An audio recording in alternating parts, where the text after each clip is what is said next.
안녕하세요. 나무아카데미입니다. 저희 사이트는 국어 내신 대비 학습 자료를 제공하는 사이트입니다. 오늘 강의에서는 중1 비상 박영민 교과서의 진솔하게 그린 나의 마음 지문을 분석해 보도록 하겠습니다. 자, 지금 할아버지의 엄마나무라는 글이 나와 있는데요. 이 글은요, 이제 수필이에요. 그래가지고 그 나오는 나가 자신이 직접 경험한 일에 대한 자신의 정서를 표현하고 있습니다. 자, 그럼 어떤 내용인지 한번 같이 보도록 하겠습니다. 자, 할아버지의 방에는 그림이 하나 있습니다. 그 낡은 그림, 증조 할머니의 사진이에요. 그러니까 할아버지의 엄마죠. 자, 할아버지가 자기 엄마의 사진을 보시고 계셔요. 자, 근데 지금 삼촌이 통 속에 통 하나를 들고 왔어요. 이 흙이 담겨있는 통 하나를 들고 왔는데 이 흙이 뭐냐? 황해도 연백에서 가져온 흙이라고 하는 겁니다. 자, 그래서 이게 이제 정체가 드러납니다. 할아버지가 시장민이셔요.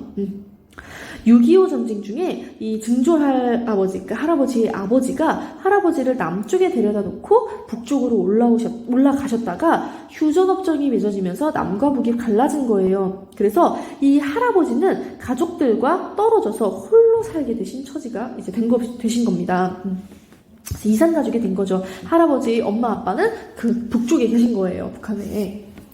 자, 그동안 이산 가족의 아픔을 깊이 생각해 본 적은 없었다. 왜냐하면 보통은 자기 일이라고 이제 어린 친구들은 생각을 안 했을 거 아니에요. 그래서 생각해 본 적 없었지만 이게 이제 할아버지가 그 할머니의 사진을 오래도록 바라보다가 통속에 흙을 꺼내 손으로 만지시고 냄새를 맡아보시고 가슴에 품어보며 눈물을 흘리는 그 모습을 보면서 이거에 대해서 이제 감정을 느끼게 된 거죠. 마치 내가 할아버지가 된 것처럼 너무 슬프고 속상해서 눈물이 나왔다. 그 할아버지가 지금 자기 고향의 흙을 이렇게 만져보면서 엄청나게 그리워하고 슬퍼하고 계신 겁니다. 자, 그래서 이 할아버지가 함께 화단에 가가지고 삼촌이 가져오셨던 그 통에 있는 그 흙으로 나무를 심자고 말씀을 하셨어요. 그래서 거기에 철쭉을 심었습니다. 왜냐하면 증조 할머니가 철쭉꽃을 좋아하셨기 때문이에요. 자, 그래서 이제 나가 이렇게 말해요. 할아버지, 우리 이 나무 이름을 엄마라고 지어요. 그러니까 지금 이 흙은 황해도에서 가져온 흙이고, 그러니까 고향이죠, 고향. 지금 할아버지, 엄마가 자, 그리고 거기에 이제 심은 이 철쭉나무. 이 철쭉나무는 할머니가 좋아하는 거. 그러니까 엄마가 좋아하는 거. 좋아하는 꽃. 그러니까 이것의 이름을 엄마라고 지어요라고 이야기한 거예요. 그래서 이 증조 할머니를 그리워하고 있는 할아버지를 위로하는 나의 모습을 확인해 볼 수 있습니다. 자, 그래서 할아버지가 가끔씩 증조 할머니의 사진을 꺼내어 물끄러미 들여다보시는 모습을 볼 때면 난 조용히 방문을 닫는다. 이제는 안다. 빛발에서 잘 보이지도 않는 작은 사진을 소중히 간직하며 꺼내보시는 할아버지의 슬픈 마음을. 자, 이렇게 할아버지의 슬픔에 나가 공감하는 그 모습이 나타나고 있습니다. 자, 그래서 이런 식으로 나의 정서를 진솔하게 표현하는 글쓰기 과정을 이제 우리가 확인을 해보도록 하겠습니다. 자, 우리가 먼저 글을 쓰기 위해서는 어떤 글을 쓸 것인가 글감을 찾아야 합니다. 그래서 그 글감을 찾기 위해 이런 질문을 해볼 수 있는데요.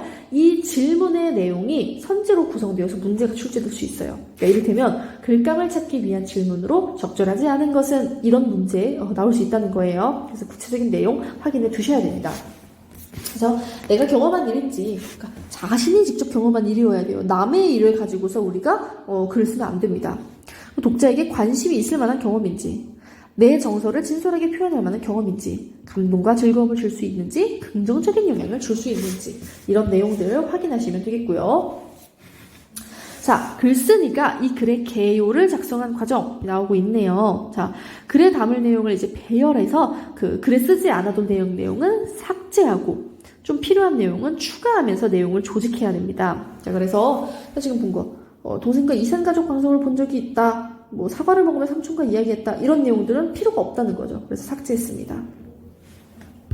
또는 이제 글의 내용 전개상 마지막으로 옮기는 것이 좋겠어요. 이러면서 순서도 좀 우리가 수정을 할 수가 있어요.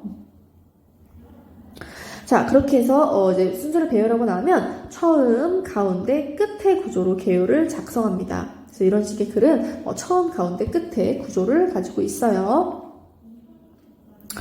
자, 그래서 글의 개요를 작성하는 방법 볼게요.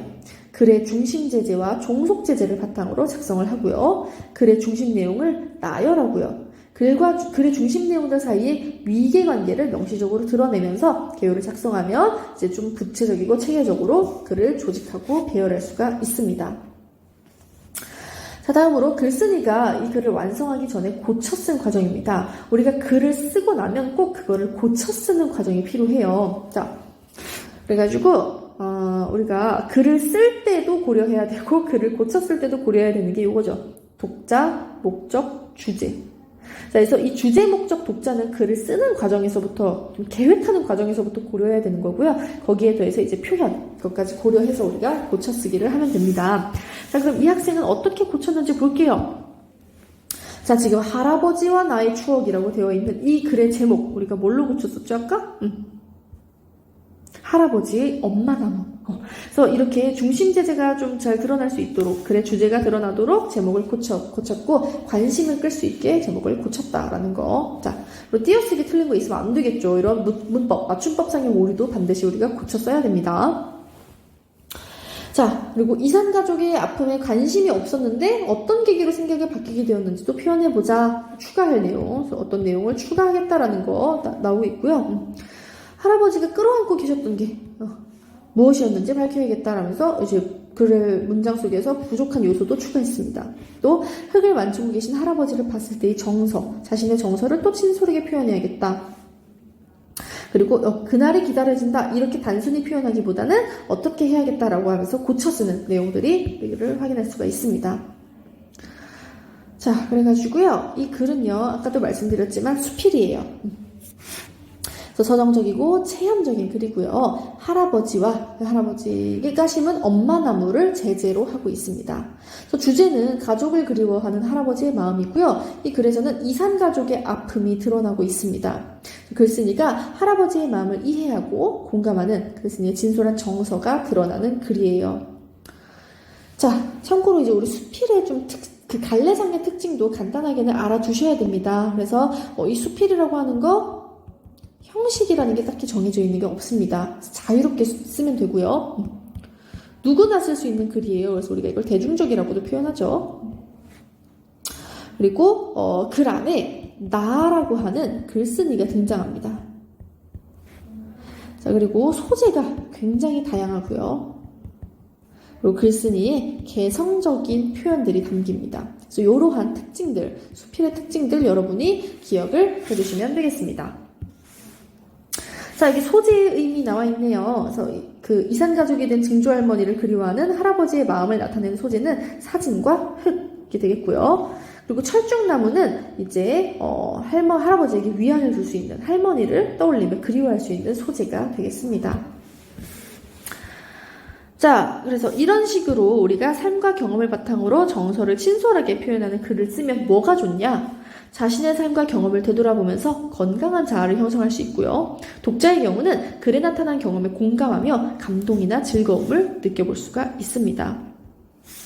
자, 그리고 글 쓰는 과정. 우리가 아까 계획해야 된다고 했죠? 주제, 목적, 독자를 바탕으로 주제, 목적, 예상 독자 이런 것들을 가지고서 글을 계획을 하고요. 그래서 자신의 삶과 경험에서 감동이나 즐거움을 줄 수 있는 글감으로 하면 됩니다. 그래서 내용 생성하기. 그래서 구체적으로 자신이 이제 느낀 점이나 깨달은 점, 어떤 일이 있었는지 그런 것들을 구체적으로 정리하면 됩니다.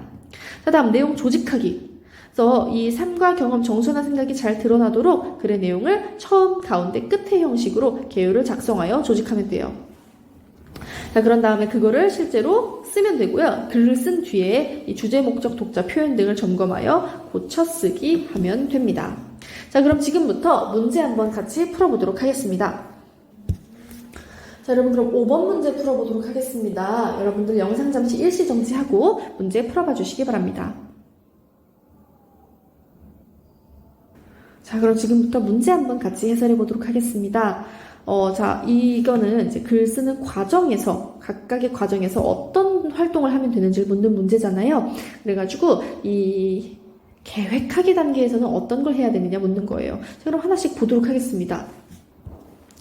자, 자신의 경험을 생생하게 잘 표현했는지 점검한다. 이거 표현하기 단계에서 이제 구체적으로 확인해야겠죠. 고쳐쓰기를 한다. 고쳐쓰기 단계네요.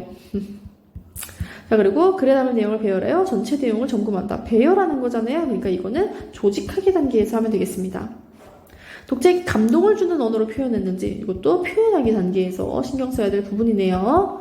다음으로 독자에게 감동과 깨달음을 전할 수 있는 인상 깊은 경험을 떠올린다. 이것이 바로 우리가 계획하기 단계에서 해야 할 것이 되겠습니다. 자, 그래서 이렇게 문제도 한번 같이 풀어보았고요. 여러분들께서는 이 글쓰기 과정에 대해서 좀 구체적으로 확인을 해두시기를 바랍니다. 자, 그러면 이외에도 더 많은 문제나 자세한 학습 자료는 저희 나무 아카데미 홈페이지에서 확인하실 수 있습니다. 감사합니다.